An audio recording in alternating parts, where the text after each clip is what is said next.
People, we're going to investigate a price alert for XRP. There's a significant development that goes beyond price action. The U.S. Comptroller's Office recently approved the use of distributed ledger technology and blockchain by banks for payment purposes. We've been hoping for this kind of regulatory certainty. XRP might have been created for this very time. A wave of adoption is on the horizon. The show begins immediately, and let's dissect everything. Bitcoin is presently trading at $86,367, down 2.91% over the last day. At $2,166, Ethereum is down 0.4% at the moment.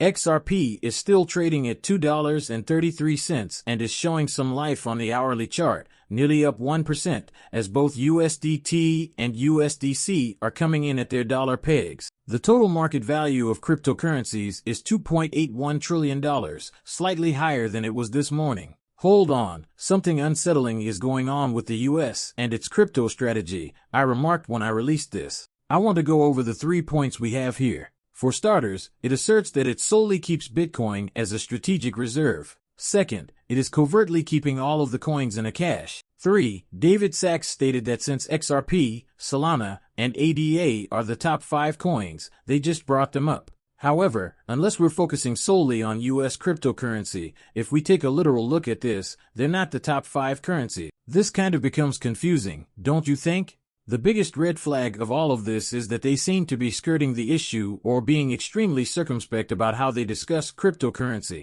Even though they are receiving free Bitcoin, they will never sell it. If you are never going to sell an asset, what good is it to hang on to it? At that point, you don't care if the price increases or decreases because you will only use it as a bartering chip to engage in strategic trade with your allies and never do anything else with it. If you never intend to sell anything, how can it have value? Here, that is the question. You can own as much Bitcoin as you like, but you're going to tell me that you won't ever sell it if its value rises to $5, $10, or $20 trillion. There seems to be a problem here. This is beginning to make no sense at all, so we need someone to explain what's happening. Then we get this. At a White House cryptocurrency meeting, Ethereum maintained its lead despite the absence of Vitalik and Satoshi. The cryptocurrency says it is still under pressure and is having difficulty rising above $2,300. It continues to show a downward trend according to its technical indicators. According to the report, Ethereum's BBT trend indicator improved from -5.12 a day ago to -2.6. This is the Bollinger Band Trend's brief BBT trend. By calculating price deviations from a moving average, this indicator aids in the identification of price trends and momentum. As I mentioned, I'm keeping an eye on Ethereum. At some point, I do think Ethereum will have a nice breakout. The sidelines are where the money is. You know the script and the strategy, thus, I'm eagerly waiting to invest in Ethereum. In essence, we will make $5,000 into $100,000 by purchasing Ethereum, hitting a 4x, rotating, and hitting a 5x on an altcoin. How long does it take for this to happen? Well, everything will depend. At what price are we purchasing Ethereum? When will these altcoins begin to rise in value? The amazing thing about all of this is that we continue to witness enormous quantities of Ethereum being snatched up, and whales, giant whales, holding at least 1,000 ETH continue to grow and rise. A whale purchased more than $238 million worth of Ethereum on Thursday, only 2 days before the crypto summit. What do they know that we don't?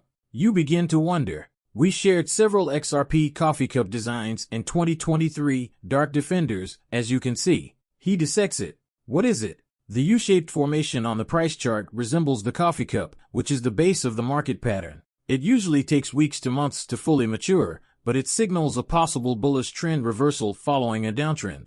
I worked on our 2023 framework today using the powerful cup pattern. The cup surface was teased back at 50 cents, and DEFS weren't yet yelling, but guess what? At this point, they are screaming. After nearly 2 years, it has now begun to fully form and is prepared for a breakout. According to him, Wave 3 surged from $5.85 to $18.22. Wave 5 of the vintage coffee cup is aiming for around $36. I'm not sure about you, but the chart is attached. When Wave 3 is over and we're sitting around $15 XRP, that's when I'll be pleased. Don't be unsure about that. This must occur. A breakout must occur as quickly as possible. Maddie77 tagged me in it, so we understand. Yesterday's news was the most significant of the day. It wasn't the summit at the White House. What transpired at the summit was different. It wasn't Michael Saylor sneering at the Winklevoss twins, or even the shady glances that everyone was exchanging. The currency controller's office was there. The piece that was published yesterday can be found here.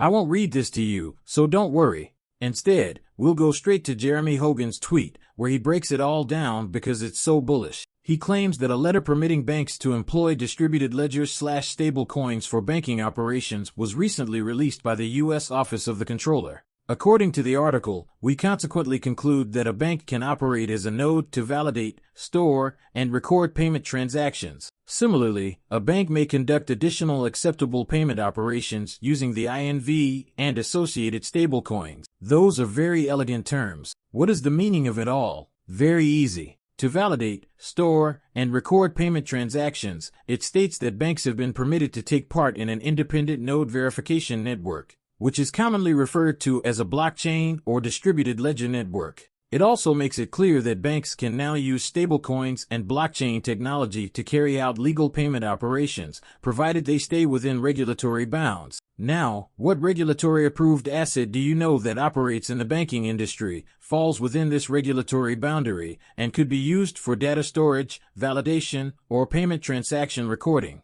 All of these appear to be possible with the XRP ledger, which is powered by its native coin, XRP. In essence, this paper and message acknowledge that banks can now interact with stable currency and blockchain networks lawfully. In my opinion, Ripple is expanding along the XRP ledger, which contains both the stablecoin Rust and the cryptocurrency XRP. The adoption of crypto-powered transactions on a large scale will be made possible by this. Not to mention a fast Google search. This is something I will remind you of. America Bank. According to its CEO, the bank is thinking about accepting payments using Ripple's XRP. It states that blockchain is of interest to Bank of America. They hold more than 80 patents that use Ripple's network and the XRP ledger. According to the report, U.S. regulators are starting to accept cryptocurrencies, such as Ethereum ETFs and Bitcoin. Currently, there are roughly 18 XRP ETFs that are merely hovering. Because the clock is ticking, the SEC has identified roughly 4 or 5 of them that we anticipate a decision and clarification on by the end of this year.